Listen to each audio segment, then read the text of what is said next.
নমস্কাৰ মৰমৰ ছাত্ৰ ছাত্ৰীসকল আজিৰ ভিডিঅ'ৰ বিষয়বস্তু হ'ল গণিত পঞ্চম শ্ৰেণীৰ গণিত বিষয়ৰ এটা পাঠ আজি আলোচনা কৰিম পাঠটিৰ নাম হৈছে কালি আৰু পৰিসীমা পাঠটিৰ বিষয়বস্তু হৈছে বৰ্গৰ কালি সম্পৰ্কে আমি আলোচনা কৰিম তাৰ আগতে আমি জানিব লাগিব বৰ্গ কি বৰ্গ কেনেকুৱা চিনি পাব লাগিব বৰ্গ সম্পৰ্কে আমাৰ সঠিক ধাৰণা প্ৰথমতে থাকিব লাগিব তাৰ পিছতহে আমি বৰ্গ সম্পৰ্কে আলোচনা কৰিব পাৰিম প্ৰথমতে বৰ্গটো আমি চিনি পাব লাগিব আমি বৰ্গ আৰু বিভিন্ন বৰ্গাকৃতিৰ বস্তুৰ কালি নিৰ্ণয় কৰিব পাৰিম যেতিয়া নেকি আমি বৰ্গ চিনি পাম এতিয়া বৰ্গ কেনেকুৱা বস্তু বৰ্গটো হ'ল তোমালোকে এই ছবিত দেখাই পাইছা চাৰিওফালে একেই সমান এনেকুৱা ধৰণৰ যিবোৰ ছবি চাৰিওফালে একেই সমান থাকিব লাগিব মানে দিক আৰু প্ৰস্থ একেই জোখৰ দিক যিমান প্ৰস্থও সিমান তাকে বৰ্গ বুলি কোৱা হ'ব তেনেকুৱা ধৰণৰ আকৃতিৰ যিবোৰ বস্তু আছে সেইবোৰেই হ'ব বৰ্গ তোমালোকে ছবিত দেখা পাইছা সেই এখন ছবিত আছে ৰঙা নীলা হালধীয়া সেউজীয়া এই চাৰিটা প্ৰতিটোৱে বৰ্গ আকৌ গোটেই কেইটা মিলি হৈছে এটা বৰ্গ কাৰণ চাব পাৰা তোমালোকে ইয়াৰ দিক প্ৰস্থ একেই সমান তাৰ ওচৰতে আৰু এখন ছবি আছে বগা ছবিখন চোৱা তাতেও সেই বগা ছবিটো কি বৰ্গৰ কথা বুজাইছে এইটোও বৰ্গ এনেকুৱা ধৰণৰ বৰ্গৰ আকৃতিতে আমি বুজি পাব লাগিব বৰ্গটো আমি চিনি পাব লাগিব যাৰ কাৰণে কিছুমান ছবি ইয়াত দিয়া হৈছে কিছুমান বস্তু আছে তোমালোকে ছবিত দেখা পাইছা এই ছবিত থকা বস্তুবিলাকৰ পৰা আমি বৰ্গ কোনটো হয় চিনি পাব লাগিব তলৰ বস্তুবোৰ চুই বৰ্গাকৃতিৰ বস্তু চিনাক্ত কৰোঁ আহা ইয়াতে চোৱাচোন কেইটা বস্তু আছে হালধীয়া যিটো আছে এইটো অলপ দীঘলীয়া সাইজৰ হয় ইয়াৰ দিক বেছি প্ৰস্থ কম তাৰপিছতে আছে এখন তৰাৰ ছবিও আছে ৰঙাকে তাৰপিছত যিটো নীলা আছে নীলা ৰঙৰ ছবিটো তোমালোকে মন কৰিবা এই নীলা ৰঙৰ ছবিটোৱে হৈছে বৰ্গ স্পষ্ট দেখা গৈছে ইয়াৰ দিক আৰু প্ৰস্থ একেই সমান মানে চাৰিওফালে একেই জোখৰ সেই নীলা ছবিটোৰ ঠিক তলতে আৰু এখন ছবি আছে সেইটো বৰ্গৰ ছবি যিটো নেকি সেউজীয়া ছবি সেইটো তোমালোকে নিশ্চয় গম পাইছা সেউজীয়াটো বৃত্ত হয় আৰু সেই গোলপীয়া ৰঙৰ যিটো আছে সেইটো ত্ৰিভুজ হয় আৰু ওপৰত এখন কিতাপৰ ছবি দেখা পাইছা যিটো নেকি চাৰিওফালে একে সমান কিতাপ বা তেনেকুৱা ধৰণৰ এলবাম সেই বস্তুটো বৰ্গ কাৰণ ইয়াৰ দিক আৰু প্ৰস্থ একেই সমান যেন লাগিছে তোমালোকে এটা কথা বুজি পাব লাগিব কিছুমান বস্তু দেখাত বৰ্গৰ নিচিনা লাগিলেও হয়তো অলপ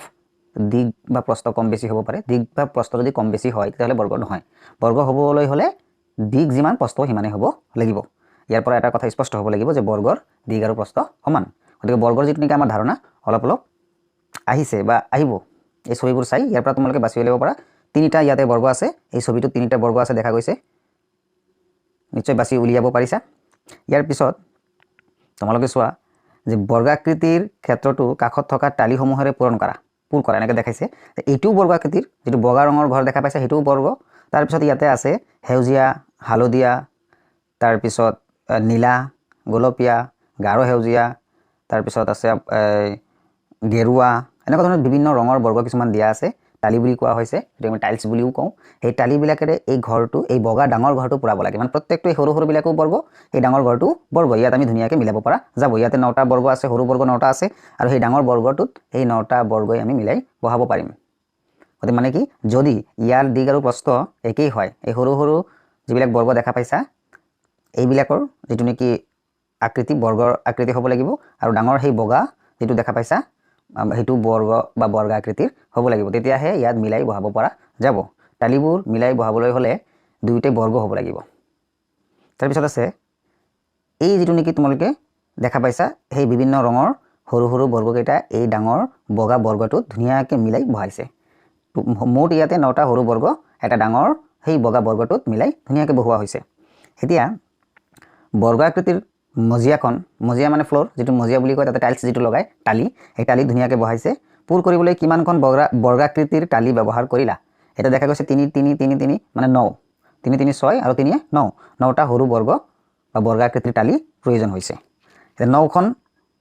নহয়নে বাৰু নিশ্চয় 9খন হয় হিচাপ কৰি চাব পাৰা এতিয়া মন কৰা যে প্ৰতিটো শাৰীতে 3খনকৈ টালি ব্যৱহাৰ কৰিছা এনেকুৱা 3টা শাৰী আছে অৰ্থাৎ পথালিকেও 3টা আছে আকৌ দিগৰ ফালে চালেও সেই 3টাকেই আছে মুঠতে ইয়াতে 9টা আছে মানে 3 3 পূৰণ কৰিলে 3 3 গুণ 9 ইয়াৰ পৰা গম পালা যে মজিয়াখনৰ কালি 9খন টালিৰ কালিৰ সমান এখন টালিৰ কালি কিমান সেইটো জানিলে আমি 9খনৰ যোগ কৰি ওলাব পাৰিম সেই মজিয়াখনৰ কালি ওলাই দিব পৰা যাব এখন সৰু বৰ্গাকৃতিৰ টালিৰ কালি জানাৰ পিছত আমি গোটেইখিনিৰ ওলাব পৰা যাব ইয়াতে এখন সৰু টালিৰ যদি কালি 1 বৰ্গ একক হয় তেতিয়াহ'লে ইয়াতে মুঠ কালি হ'ব 9 বৰ্গ একক কাৰণ ইফালেও 3 আছে 3 3 গুণ 9 বৰ্গ একক এতিয়া একক বুলি ক'লে সেন্টিমিটাৰো হ'ব পাৰে মিটাৰো হ'ব পাৰে একক বুলি কোৱা হৈছে যদি 1 সেন্টিমিটাৰ হয় 1 সেন্টিমিটাৰ জোখৰ হ'লে ইয়াতে ডাঙৰ বৰ্গটোৰ কালি হৈ যাব 9 বৰ্গ সেন্টিমিটাৰ আৰু যদি 1 মিটাৰ হয় তেতিয়াহ'লে 9 বৰ্গ মিটাৰ এনেকুৱা ধৰণৰ হ'ব সৰু বৰ্গটোৰ বা সৰু বৰ্গাকৃতিৰ কালিটোৰ কালি হ'ব 1 বৰ্গ মিটাৰ বা 1 বৰ্গ সেন্টিমিটাৰ যদি এককটো জিয়াই নাথাকক সেইটো হ'ব আৰু ডাঙৰ বৰ্গটোৰ কালি হৈ যাব 9 বৰ্গ মিটাৰ বা 9 বৰ্গ সেন্টিমিটাৰ এনেকুৱা ধৰণৰ নিশ্চয় বুজি পোৱাত অসুবিধা হোৱা নাই আৰু সহজ আছে আৰু সহজতে বুজাবৰ কাৰণে চেষ্টা কৰিম চাবা ইয়াতে সেই মজিয়াখনত থকা প্ৰতিটো সৰু বৰ্গৰ কালিবিলাক যদি আমি এনেকৈ ধৰি লওঁ যে ইয়াৰ জোখ যদি 1 একক হয় তেতিয়াহ'লে প্ৰতিটো বৰ্গৰ কালি হ'ব 1 বৰ্গ একক 1 বৰ্গ একক এককটো এতিয়া যেতিয়া জিয়াই নহওক যদি সেন্টিমিটাৰ হয় সেন্টিমিটাৰ মিটাৰ হ'লে মিটাৰ একক বুলি ধৰি লোৱা যদি 1 একক হয় তেতিয়াহ'লে ইয়াৰ কালি হ'ব 1 বৰ্গ একক প্ৰত্যেকটোৰে 1 বৰ্গ একক 1 বৰ্গ একক 1 বৰ্গ একক এনেকৈ ইয়াতে প্ৰত্যেকটোৰে কালি ওলোৱা আছে তোমালোকে ছবিত দেখা পাইছাই যিটো নেকি সেউজীয়া ৰঙৰ আছে সেইটোতো আছে 1 বৰ্গ একক তাৰপিছত হালধীয়া ৰঙৰটো 1 বৰ্গ একক প্ৰত্যেকটো সৰু টালিৰ কালি হৈছে 1 বৰ্গ একক মুঠ ইয়াতে টালি কিমানটা আছে 9টা গতিকে 9টা টালিৰ মুঠ কালি কিমান হ'ব 9 বৰ্গ একক নিশ্চয় বুজি পাইছা প্ৰতিখন টালিৰ কাষবোৰৰ জোখ যদি 1 একককৈ হয় তেন্তে প্ৰতিখন টালিৰ কালি হ'ব 1 বৰ্গ একক অৰ্থাৎ ক্ষেত্ৰখনৰ কালি হ'ব এই ক্ষেত্ৰখনৰ কালি হ'ব 9 বৰ্গ একক এতিয়া তোমালোকে হয়তো ভাবিছা যে 9 বৰ্গ কেনেকৈ হ'ল প্ৰত্যেকটো কালি চুই যোৱা হিচাপ কৰি যোৱা হাতেৰে যে 1 2 3 4 5 6 7 8 9 9 বৰ্গ একক প্ৰত্যেকটোৰে যদি 1 বৰ্গ একক হয় গতিকে 9টাৰ 9 বৰ্গ একক হ'ব এনেকৈ আমি হিচাপ কৰিব পাৰি তে মন কৰা এটা কথা যে এটা সৰু বৰ্গৰ কালি যদি 1 বৰ্গ সেন্টিমিটাৰ হয় 1 বৰ্গ সেন্টিমিটাৰ মানে ইয়াৰ বাহুৰ জোখ 1 সেন্টিমিটাৰ যাৰ কাৰণে ইয়াৰ কালি হৈছে 1 বৰ্গ একক এতিয়া 4টাৰ লগ লগালে বাঢ়ি যাব 2 হৈ যাব 2 ফালে 2 2 হ'ব 2 2 গুণ 4 বৰ্গ সেন্টিমিটাৰ হৈ যাব তা 3টাকে লগালে 3টাকে যদি হাৰি বনোৱা যায় 9 বৰ্গ সেন্টিমিটাৰ হ'ব 4টাকে লগালে 16 বৰ্গ সেন্টিমিটাৰ হ'ব এনেকৈ ওলাব পৰা যাব তোমালোকে ছবিত স্পষ্ট দেখা পাইছা প্ৰতিটো বাহুৰ জোখ 1 সেন্টিমিটাৰ হ'লে ইয়াৰ কালি হ'ব 1 বৰ্গ একক যদি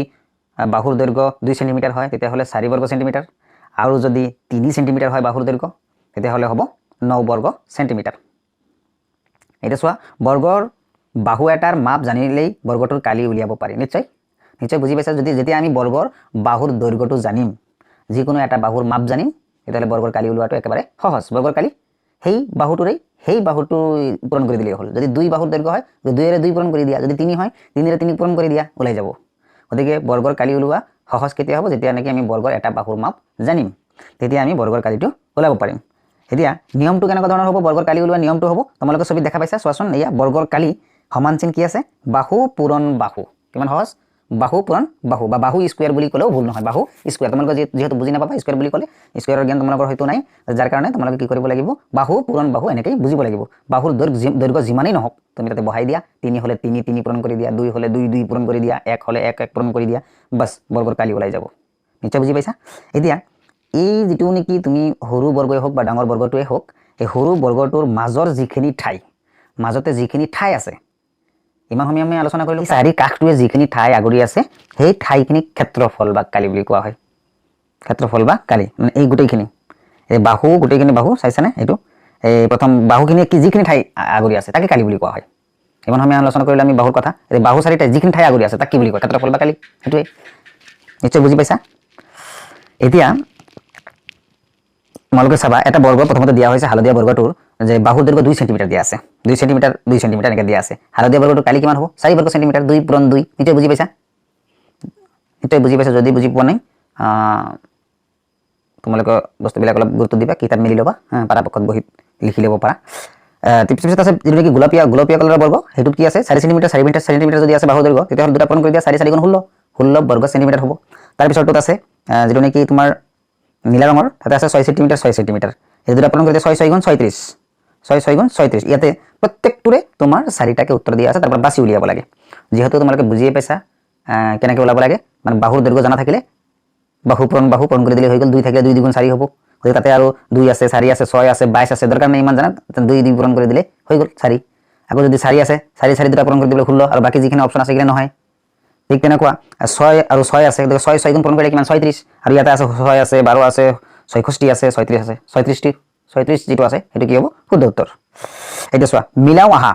বাওফালে বৰ্গৰ এটা বাহুৰ জোখ দিয়া আছে আৰু সোঁফালে বৰ্গটোৰ কালিৰ জোখ দিয়া আছে মিলাব লাগে তোমালোকে চাবা মই মিলাই দিম 12 সেমি যেটো আছে 12 সেমি সিধা সিধি 100 বর্গ সেমি আছে কালি 15 সেমি আছে তাতে 144 বর্গ সেমি আছে 9 361 বর্গ সেমি 10 81 বর্গ সেমি 19 225 বর্গ সেমি তো বর্গটো আমি কি কৰিব লাগিব যিমান বাহুৰ দৈৰ্ঘ্য দিয়া আছে বাওফালে বাহুৰ দৈৰ্ঘ্য হেইটো পূৰণ কৰি দিবা বাস হৈ গল এটা যদি 12 দিয়া আছে 12 দি 12 পূৰণ কৰি দিব লাগিব বাহু পূৰণ বাহু 12 12 গুণ 144 টো হ'ব এটা 2 নম্বৰটোত আছে 15 15 গুণ 225 এই হেকৰটো হ'ব বুজি পাইছা এইটো হেকৰটো তোমালোকে এনেকৈ মিলাই দিয়া তাৰ পিছত প্ৰথমটো গল যে 12 12 গুণ 144 দ্বিতীয়টো গল 15 15 গুণ 225 এইটো আৰু 9 টো হ'ব হেইটো হেকৰ ফালৰ পৰা 2 নম্বৰটো 9 9 গুণ 81 বৰ্গ সেন্টিমিটাৰ তাৰপিছত 10 টো এই ওপৰটো একেবাৰে 100 বৰ্গ সেন্টিমিটাৰ যেটো প্ৰথমতে দিয়া আছে হেইটো 10 10 10 গুণ 100 আৰু 19 টো 19 গুণ 361 নিশ্চয় বুজি পাইছা গতিকে যদি বুজি পোৱা অসুবিধা হৈছে তোমালোকে বুজিবৰ কাৰণে চেষ্টা কৰিবা কিতাপ লৈ বহিবা বৰ্গৰ বিষয়ে জানা থাকিলে বৰ্গৰ কালি উলিওৱাটো একেবাৰে সহজ আৰু পৰিসীমা বুলি ক'লে বাউন্ডাৰী বুলি কয় চাৰিটা পৰিসীমা যদি বৰ্গৰ পৰিসীমা উলাব লগা হয় তেতিয়াহ'লে কি কৰিব লাগিব বৰ্গৰ